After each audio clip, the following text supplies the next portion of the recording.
Republican senators are urging you-know-who to embrace intelligence agencies' their findings on the Russian hacking.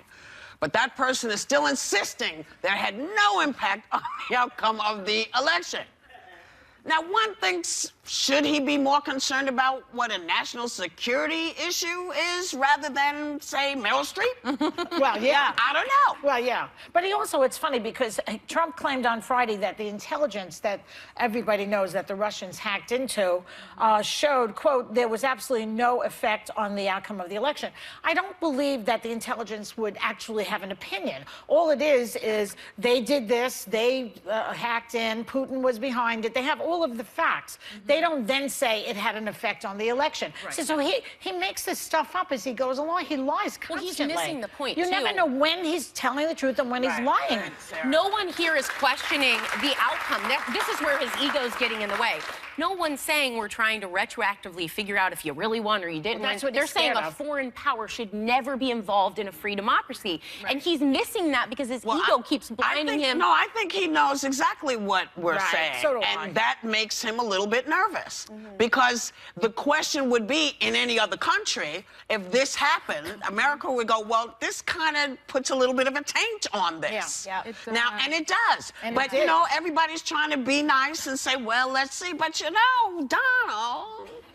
Yeah. But every time... And it's kind of a sticky wicket. But I believe, and don't you, I'm sure, that it did influence the election. Well, I mean, every time something came out, the timing of it was interesting. Every time something came out about Hillary or about the DNC emails, I remember that or the pizza thing. I mean, name it. All sorts of stuff. Crazy And nothing. How do we know what the RNC was writing? We might have found out a lot of things about his tax returns in there. We might have found out about things that he owed Russia money. We don't know what was in theirs. So it was not equal. And that's why it influenced the election. And that's why he's uncomfortable. Go ahead, And baby. I think he's uncomfortable because it does, in a sense, call into question the legitimacy of not only the election, but his winning the election, right? So that calls into, question the legitimacy. You know what's sad about him? He wants to be loved. And you know what? Nobody really try being lovable. Well, that's the problem with people who need to be loved so much. They have to love. You know, what did the Beatles once say? All you need is love. And in the end, the love you get is equal to the love you give. So he's got to give it out a little more now. Yeah, I think he's relying on... He's relying on this idea that, you know, when he talks about hacking, he's thinking of, you know, actual voting booths being hacked and votes being switched. And that's not...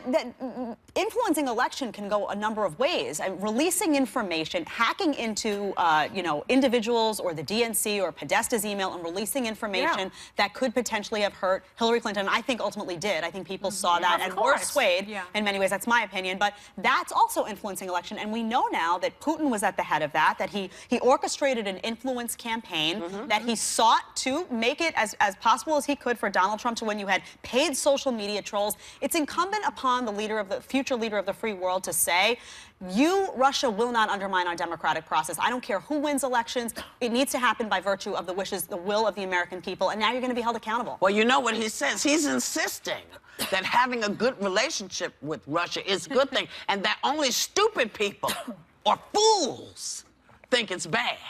They broke into your house. Like, they've pretty much broken into the house. They broke into the house and took my stuff. There's a trust problem here that I don't think he's either read in on the history or... But, you know, it's interesting. I think Republican senators, especially McCain, who's been a senator since, I think, 1987, and then you also have Mitch McConnell, they're coming out and they're telling Donald Trump, we do not support this position that you have. And I think what was interesting, Mitch McConnell also said on CBS's Face the Nation, I don't think it's unusual for a new president to want to get along with the Russians. George W. Bush wanted to get along with the Russians, and that ends very, very quickly. You learn very quickly once you're in office that they're your adversary. Reagan got along with Gorbachev, but Gorbachev was a different kind of Russian from Putin. But Reagan also came... Look it up. Reagan also came from a position of strength. It's very hard. You can argue for diplomacy in situations, but not when someone's undermining the democratic process of your country. Before you can be diplomatic with them, you have to set them straight and say, you want me at the negotiating table? You have to treat us with respect. You have to start with the truth. Well, he has to acknowledge that. And so we're starting behind the truth. We're starting behind the he truth. can't handle And the truth. Well, he's no, he handle can't it. handle the truth because the cannot. truth is, what would have happened if you hadn't been backed up by fake news and lies and all kinds of things that you persuaded people because it appeared in a thing. We know that when we see stuff, if you say that, we have no reason to think that you're lying. Don't you think we should do the whole thing over? Really, it didn't go well. Do it over again. You know what? Start from scratch. There's You no know what? guarantee it would be different. There's no guarantee. There it would be isn't a different. guarantee, I'd but like I to tell you find what out. I don't like. I don't like the fact that there's a dark cloud over it. Yeah, I don't it like the sucks. fact that there's Yeah. a stinky dark cloud Well, he over doesn't it. like it. Because I have to tell you, if Obama had done any of this, Oh, forget it.